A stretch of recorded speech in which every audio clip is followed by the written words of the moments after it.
Chicos, el día de hoy continuamos con la sección número 16 que tiene por tema sistema nervioso. Bueno, recordemos de qué está formado el sistema nervioso y qué es el sistema nervioso y a qué tiene a cargo el sistema nervioso. Bueno, el sistema nervioso siempre, comencemos con lo principal. ¿Qué tiene a cargo? Tiene a cargo dos funciones muy importantes. La primera es dirigir y la segunda que es relacionar todas las actividades con todo nuestro cuerpo, nuestro organismo. ¿Por qué? Porque a través de ella es posible que a base de nuestras neuronas se puedan conectar con el resto de nuestro organismo y las neuronas sean células especializadas en lo que es la recepción y transmisión de información a través de diferentes impulsos. ¿Qué quiere decir esto? Que la neurona va a ser la responsable de toda la información, transmitirla a las diferentes partes de nuestro cuerpo, tanto la que reciba externamente como internamente. ¿Qué quiere decir esto? Por ejemplo, si tenemos un dolor dentro de nuestro cuerpo, la neurona genera el toque, una recepción, lo capta y lo transmite a nuestro cerebro, de manera que nosotros sabemos más o menos qué es lo que nos sucede. Por ejemplo, tenemos un dolor muy fuerte en la parte del estómago. Nuestra neurona refleja ese dolor, recibe la información, la traspasa al cerebro y nos indica qué es lo que nos está sucediendo. O sea, todo nuestro organismo sirve de una manera como un árbol constructivo, la cual permite las mejoras constructivas de todo nuestro organismo. Ahora, todas estas ayudas también van muy complementadas con nuestro metabolismo y cómo nosotros cuidemos nuestras neuronas. Ahora, dato muy importante. Tenemos diferentes formas de transmitir a través de una neurona, puede ser internamente como externamente. Internamente ya mencionamos el ejemplo. ¿Cómo podemos decir un ejemplo externamente? Externamente es cuando a través de nuestros sentidos también podemos captar, recepcionar información y esa información transmitirla. En este caso, las neuronas captan y reciben toda la información del exterior y la transmiten a nuestro cerebro para que tome las reacciones correspondientes.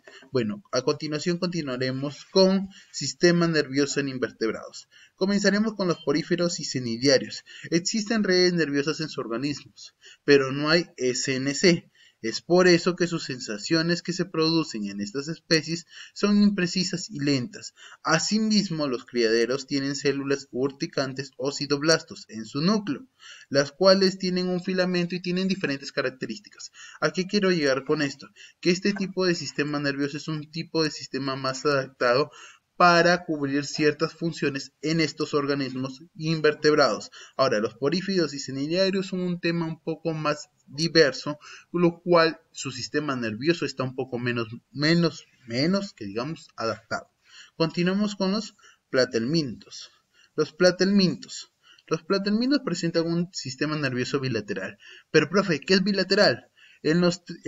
Cuando trabajamos mucho lo que es bilateral es que está representado tanto por un lado interno como externo de manera complementaria o que pertenece a diferentes formas de sistema nervioso. Ahora, entre los trematoides tenemos a un sistema nervioso que comprende el ganglio, que es una doble cerda del esófago, que es donde nacen los cordones nerviosos longitudinales.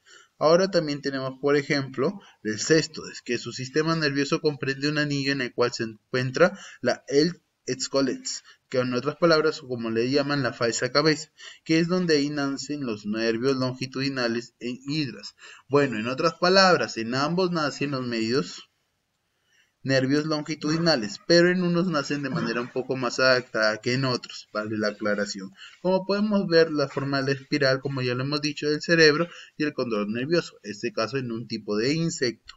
Ahora, por otra parte, tenemos los nematelmintos. Ahora, en este caso tenemos, por ejemplo, a la lombriz, a los choros, a la lombriz intestinal dentro de nuestro organismo, que tienen un sistema nervioso bilateral nuevamente. Ahora, su sistema nervioso siempre va a estar representado por el anillo esofágico. Ahora, recordemos y tengamos en cuenta claro que hay muchos organismos que tienen el anillo esofágico. Por ello, la mayoría que los tienen son, y esto es muy importante, son un sistema nervioso bilateral. Por ejemplo, aquí también tenemos los anélidos como es la lombriz de tierra y la sanguijuela, que también tienen un sistema nervioso bilateral que comprende un par de ganglios cerebrales en la parte anterior de donde nace el cordón del sistema nervioso. ¿Qué cordón estamos hablando? El cordón que ya lo hemos visto. Miren, retrocedemos para verlo. El cordón, miren, comprende el cordón Miren, comprende el cordón o comprende un ganglio. De esto estamos hablando, de esto. Ahora, en otros casos también estamos hablando de lets colets o de la falsa cabeza. Bueno, chicos, continuamos. Como último, podemos también tener dentro de los invertebrados lo que son los moluscos. Ahora, los moluscos tienen un sistema ganglionar. ¿Qué quiere decir esto? Que se divide de manera un poco más precisa en cada uno de sus cuatro. Tenemos los cefalópodos, los gasterópodos, tenemos los bivalvos y los artrópodos. Los cefalópodos, como el pulpo, como las jibias, se agrupan en la cabeza y forman dentro de ella el cerebro. Dentro de ella hay una cubierta cartilaginosa muy importante, la cual recibe la información de los órganos y sentidos tanto que componen sus ojos, ¿vale? Muy importante dentro de los pulpos, miren. Ahora, dentro de los gasterópodos, tenemos los caracoles, que son los órganos de los sentidos con los ojos. ¿Por qué? Porque están situados al extremo de los sus tentáculos y son mucho más desarrollados, perciben un poco más las situaciones de manera mucho más directas. Por otro paso, tenemos también los bivaldos como el choro, como las ostras, que son las que poseen un par de ganglios cerebrales junto a su esófago. ¿Por qué?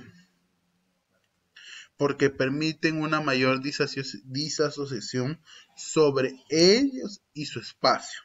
Continuamos como por último con los artrópodos, que es un sistema nervioso ganglionar.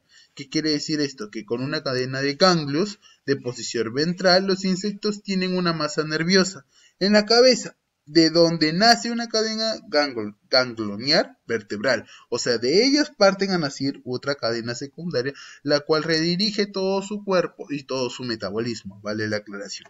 Bueno, también tenemos el sistema nervioso de los vertebrados, que aquí es donde intervienen los peces, los reptiles, los anfibios, las aves, los humanos y todos los que consideramos vertebrados. Bueno, los peces presentan un sistema nervioso obviamente caracterizado por los lóbulos olfatorios y el cerebro, que es muy desarrollado, las cuales permiten percibir cosas de manera mucho más directas y mucho más precisas. También tenemos los reptiles, como por ejemplo tenemos los reptiles, como por ejemplo tenemos el lagarto, el caimán, ejemplos claros. Ahora, dentro de los reptiles también incluimos las serpientes, entre otros. Ahora, ellos presentan siempre encéfalos. ¿Qué queremos decir con encéfalos? Presentan un cerebro, un cerebelo y un bulbo raquídeo. Profe, pero eso ya no es un poco más avanzado de casi un sistema humano. Correcto. ¿Por qué? Porque ellos también poseen una médula espinal que tiene 12 pares de nervios auxiliares. ¿Y con esto qué es lo que sucede? Sucede lo siguiente, que carecen de cavidad simpática. ¿Qué quiere decir esto? Que el olfato radica demasiado en sus fosas nasales. Pueden tener mucho más percepción, pero pierden también la percepción en ciertas cosas. Ahora, no es que pierdan de manera una que ya no va a utilizar, no. Tratan de complementar sus ideas de manera mucho más concisa para lograr un mejor objetivo. Vale mucho la aclaración.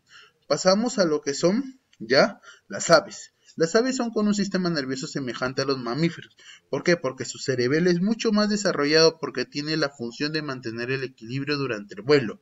Ahora, su sentido de la audición carece del pabellón de las orejas, obviamente, pero siempre tienen 3 párpados con una membrana dictante, la cual les sirve de apoyo hacia el exterior. Continuamos con el sistema nervioso humano. El sistema nervioso humano comprende asimismo una relación autónoma. ¿Qué quiere decir esto? Que comprende dos: sistema nervioso de relación y sistema nervioso autónomo. Miren, ahora, el sistema nervioso de relación es el SNR, que abarca todo el sistema nervioso central, el cual incluye el encéfalo, la médula, el sistema nervioso periférico, los nervios craneales, los nervios raquídeos. Pero, de igual manera, también tenemos un sistema nervioso autónomo. ¿Qué quiere decir esto? Que el sistema nervioso autónomo es el sistema nervioso vegetativo, que comprende el sistema nervioso simpático, parasimpático, enférico. Pero, profe, ¿y todos esos sistemas de qué sirven? Bueno, chicos, estos sistemas sirven de mucha base para complementar, junto con el cerebro y todas las ideas, todo lo que ocurre hacia nuestro alrededor para poder lograr un objetivo constante. Disculpen que me haya trabado. Bueno, Relación de animales, tenemos diferentes tipos de animales. Entre ellos tenemos los receptores visuales, que son los que se encargan de captar a través de reacciones visuales o de recepciones visuales todo lo que ocurre a su alrededor y transmitirlo al cerebro para que se notifique y se realice una acción. Número 1. Receptores de sustancias químicas. Bueno, los receptores de sustancias químicas son las que relacionan el gusto con el olfato. Por ejemplo, aquí tenemos algunos casos del pez, las lombrices, entre otros. También tenemos receptores de sonido.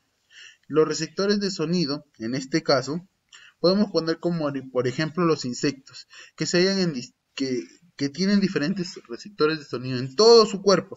Por ejemplo, tienen en las patas, en las antenas, y son capaces de captar vibraciones, las cuales les permite estar en diferentes partes, obteniendo sus diferentes beneficios. Y por último también tenemos los receptores del tacto.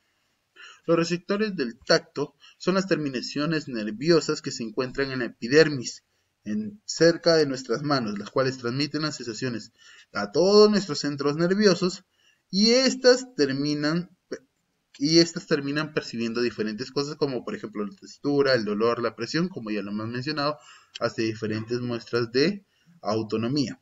Continuamos. Bueno, chicos, a continuación van a tener que primero realizar un resumen, mapa concepto, lo cuadro sinóptico del tema y obviamente responder las preguntas que se encuentran mucho más abajo. Bueno, eso es todo por hoy, nos volveremos a encontrar, hasta luego.